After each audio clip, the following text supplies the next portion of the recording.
জীবনে চলার পথে যে ৭টি জিনিসের উপর আপনি কন্ট্রোল করবেন আপনার নিজেকে। নাম্বার ১, আপনার মুখ। আমরা রেগে গেলে দেখবেন যখন যা খুশি তাই বলে দিই হুটহাট করে। আমরা কি বলে দিচ্ছি আমরা নিজেরাও জানি না। আমরা যখন যাকে তাকে অপমান করে ফেলছি। তাই বন্দুকের গুলি আর মুখের কথা একবার বেরিয়ে গেলে সেটাকে আর রিটার্ন করানো যায় না।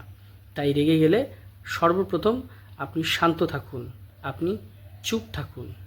নাম্বার ২, কারো বাড়িতে গেলে নিজের চোখ।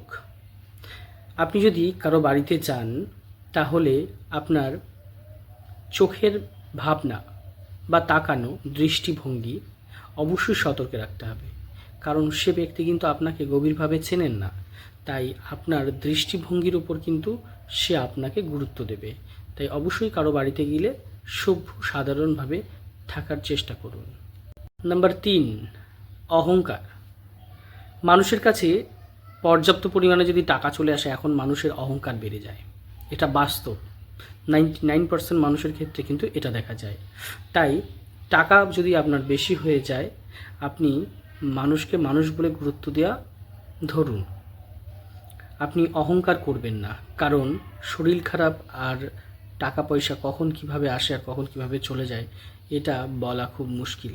তাই টাকা পয়সা বেশি হয়ে গেলে অহংকার করবেন না, মানুষের সাথে নর্ম ব্যবহার করুন, মানুষের সাথে ভালোভাবে মিশুন। নাম্বার ৪, অন্যের সম্পত্তি দেখে লোভ। অন্যের সম্পত্তি বা অন্যের টাকা পয়সা দেখে কখনো লোভ করবেন না। লোভ মানুষকে বিনাশের দিকে নিয়ে যায়। তাই অন্যের সম্পত্তি বা টাকা পয়সা থেকে বিরত থাকুন, লোভ করা থেকে বিরত থাকুন। আপনিও চেষ্টা করুন, আপনারও হবে। নাম্বার ৫, খারাপ ব্যবহার। সর্বদা মানুষের সাথে ভালো ব্যবহার করার চেষ্টা করুন, কারণ বিপদের সময় মানুষই মানুষের কাজে আসে। আপনি হয়তো কোনো সময় কোনো বিপদে পড়েছেন, আপনার কাছে কোনো পরিচিত ব্যক্তি আছে, কিন্তু আপনি তার সঙ্গে খারাপ ব্যবহার করেছেন কোনো এক সময়, সে কিন্তু আপনার বিপদে এগিয়ে আসবেন না।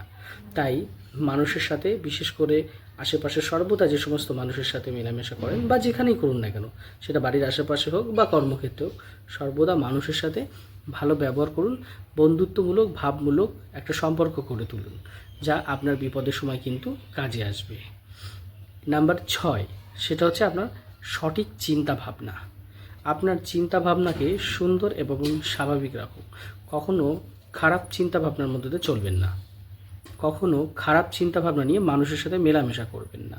সুন্দর চিন্তা ভাবনার মানুষ হয়ে উঠুন, সুন্দর মানুষ হয়ে উঠুন। এবং নাম্বার ৭, সেটা হচ্ছে আপনার সর্বাধিক কন্ট্রোল নিজের ওপর। আপনার নিজের ব্যক্তিত্বের ওপর সমস্ত দিক দিয়ে আপনি কন্ট্রোল করতে শিখুন, আপনি ভালো থাকবেন।